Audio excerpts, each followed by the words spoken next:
All right, everybody, we are here. Well, I say everybody, but our big giant audience of hardly anybody. I'm John Paul Maines from Click Laboratory, and we've got our good buddy here, Ted Jones, that is our local NFT bleeding edge everything expert.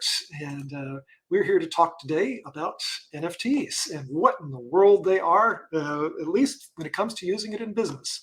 So, what is an NFT? I have no Yeah. Hey, John Paul. idea. Yeah.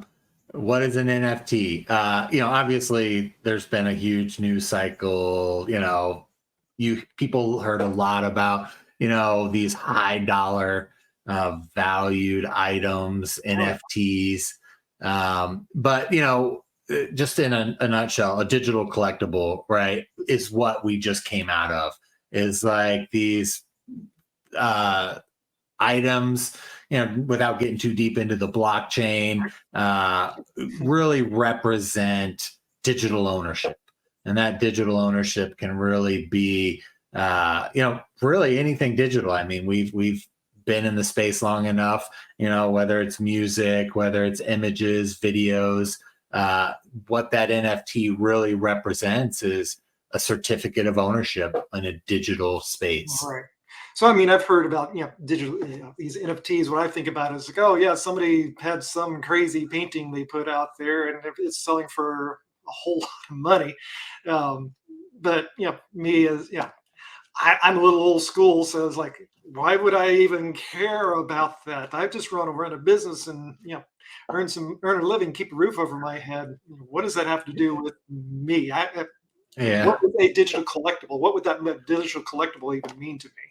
Yeah. And I think that's what, kind of overshadowed a lot of the technology or the technical aspect of NFTs Mhm. is these high dollar prices. But what does it really mean to you? It Right. really is around that ownership of you having something representative in your crypto slash web3 wallet, just almost an inbox to your crypto world is owning an NFT that could give you different benefits based off of that ownership. Okay. You said benefits. What do you mean by benefits? So yeah, if I Um, what would that be? Yeah, well, we talked a little bit about digital collectibles, right? And Right. there always could be a value associated to that digital collectible based off of who the creator was, right? And this kind of what Web3 is also sometimes referred to as the creator economy Who's a gives these, so who's a creator? When you a digital artist, right? Any type of person that creates their medium is digital, could I right? be a And business and create one? yeah, you can, which we Okay. can talk about. Uh, from the digital collectible side, whether it's a photographer, Mhm. or even the NBA, right? Like them releasing out a collection of slam dunks, right, Ooh. on their platform, right, and you can actually own and really get into a secondary market, buy and sell, on different Okay. marketplaces. So I could own a slam dunk. I could own somebody dunking the ball. I'm not a basketball guy, so I can't bring people off the top of my head. Like, Michael Jordan. There we go. Yeah, there you go, Michael Jordan. Yeah, and Okay. actually, there is a platform that does sell. They release card packs, NBA card packs. Digital card packs. Digital card packs where you go and actually experience the opening of those card packs, and all of a sudden realize you do have a Michael Jordan, right? And all of a sudden it celebrates, hey, you got a Michael Jordan. Now, is that more collectible than someone else like you? I probably couldn't name another, I sell mine. Yes, I have yeah, none. digital. I'm a digital geek. Yes. But yeah, and that gives it rarity, that gives it value, and that gives it, the collectability that someone would be willing to pay for it. So what you're talking about like the NBA is kind of like they have a brand new revenue stream. They could literally sell. What you're talking about is they're capturing a video of somebody doing a dunk, one of the players doing a dunk, and they can literally sell every single one of those. Some of them be low price, some will be high price, depending on, I guess, the popularity of the player. Sure. This is Yeah. a brand new revenue stream for them. That, or maybe like it could unlock. So if I own this, maybe it could mean that I could unlock something with that I could get from the NBA, maybe something like that. Yeah. And, one of the big things in the Web3 space is, kind of building community around these collectibles. And, Loyalty, like well, loyalty to a brand. right now it's more kind of like I'm a collector of these NBA digital cards. The platform that put that out runs a server that allows you to access to their chat room, right? So I can now go in. It asks me, hey, do you own one of these NFTs? And you go through a little bit of an approval process where you connect your Web3 wallet, and then it grants you access into that. It's like And a now special you're, yeah, it's a special key. Now you're in a chat room of people that only own those specific NFTs. Gotcha. Yeah. So so one of the things that I'll hear about, coming from and I know this is kind of related, but the Bitcoin world. So NFT, I'm basically assuming there's some similarities here, but it sounds like these things can go up in value over time as well in some ways. Or I mean, how do these things gain value? Yeah, you spoke like of the Michael Jordan example. People want it's collectability, it's scarcity. There's specific traits to an NFT that may give it a higher collectability, right? Which then may cause people to say, "Hey, I'm trying to complete a collection. I need that one." It's just like any type of collecting. In this world and day and age, even if you collect baseball cards back in the 80s, or 90s, I guess you could still collect baseball cards, but, you were trying to complete sets. You would get doubles and you could trade those doubles. You can, it really gets into the being a digital asset. Right. So, gotcha. So if kind of playing along with that, and so if, let's say, this is obviously a brand new world out here, and my understanding is that, okay, like I said earlier on, I'm a little bit old school, okay, but I do know that these younger generations, they're used to buy because they grew up video games. Yeah, I grew up somewhat video games, the old Atari. I don't know if that classifies as a video game anymore. But these younger generations grew up, have been growing up buying and selling digital goods. Yeah. Hey, I want the better gun. I want the better outfit. I want the better costume. And they're That's willing right. to pay real money in order to trade these digital assets. So they're already used to doing these types of trades, whereas maybe my generation, not so much, or our generation. Yeah. But so I'm kind of seeing, hey, if Subway wanted to reach out and capture this younger generation and pull them in. What you're kind of talking about is in many ways a loyalty type program where you can, as a consumer, get their digital collectible, their NFT, Yeah. and use it to unlock a special sandwich or a special drink or some kind of special access to something. That's what you're describing here is what it sounds like.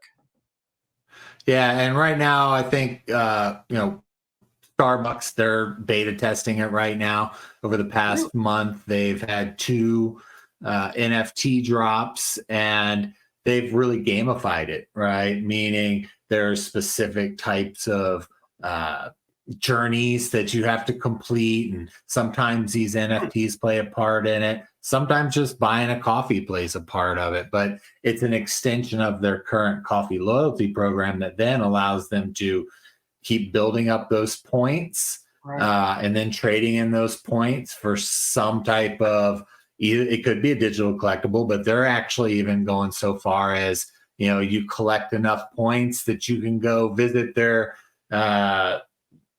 coffee bean farm. Is that the right word? Probably not, but sure. But like they have these excursions, where you can actually put those points towards it. Hmm. And so they've actually are, continually engaging the community. Right. They do have the same thing, a server where, you can sign up on that server, you can chat with other people. Generally there's If a you welcoming. have that key, the digital key, the NFT to Well, the unlock it. digital key gets you further into that server. Ah, okay. Right. So they don't want to exclude. There's always that kind of, hey, I want to join this server. There's always kind of that general welcome room where you can kind of chat with other people. You can start learning about, Exclusivity. You get yeah, you can start learning about when, where they are in their cycle of just kind of launching out this program.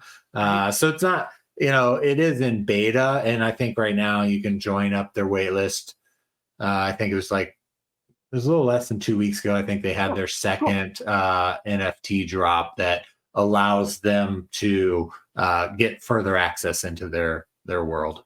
Cool. So this gives me kind of a new way of interacting with my customers or attracting new customers in or building, like I said, building exclusivity, building the loyalty.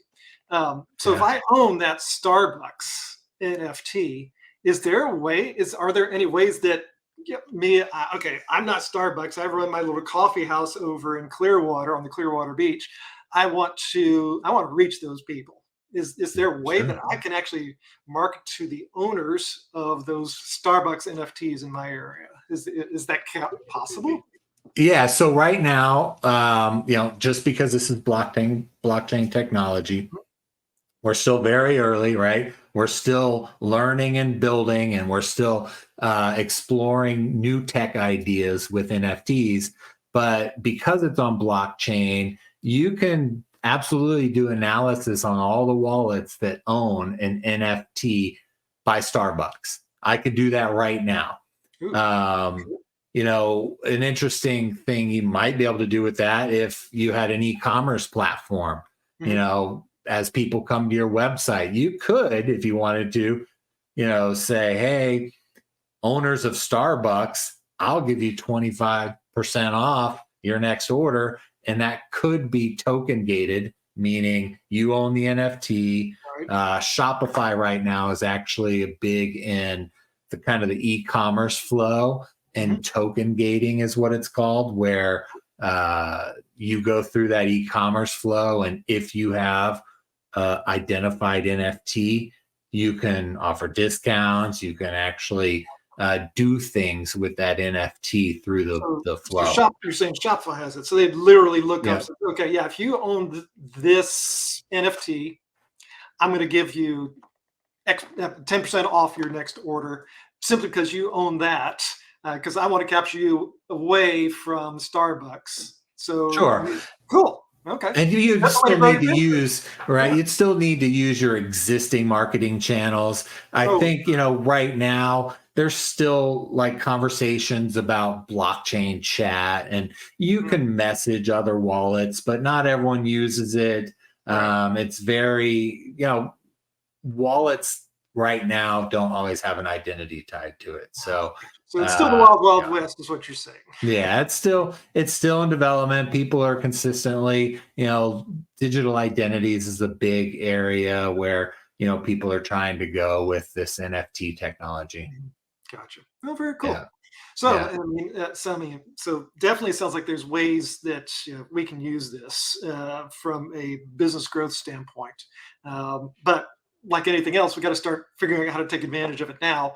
And it definitely, obviously, sounds like it clearly gives us access into possibly a customer base, the younger customer base audience, which is actually really hard to get to because they're not on your normal social media channels, but they're used to buying digital assets since they were young, and so this is Hmm. commonplace for them. So I think this is huge opportunity for lots of organizations to tap into, test their way into it.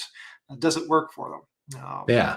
Yeah. And it might not always work, but it's really knowing your customers. And, if there is an opportunity to, you don't always have to sell an NFT. You can Right. give an NFT to your loyal Mhm. customers Yeah.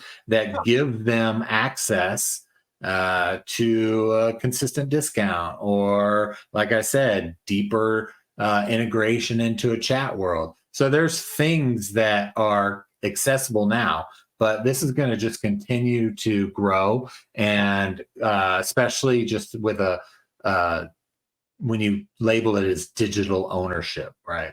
Gotcha. All right. Very cool. Well, if you want more ideas like this, we're going to keep talking about these. And as new Yeah, ways and new ideas keep coming up, and as we see other businesses leverage NFTs, we're going to be talking about them here. So, you know what? Be sure to follow us wherever you saw this. We'll be on lots of different channels. You can always come over and like and follow us at clicklaboratory.com.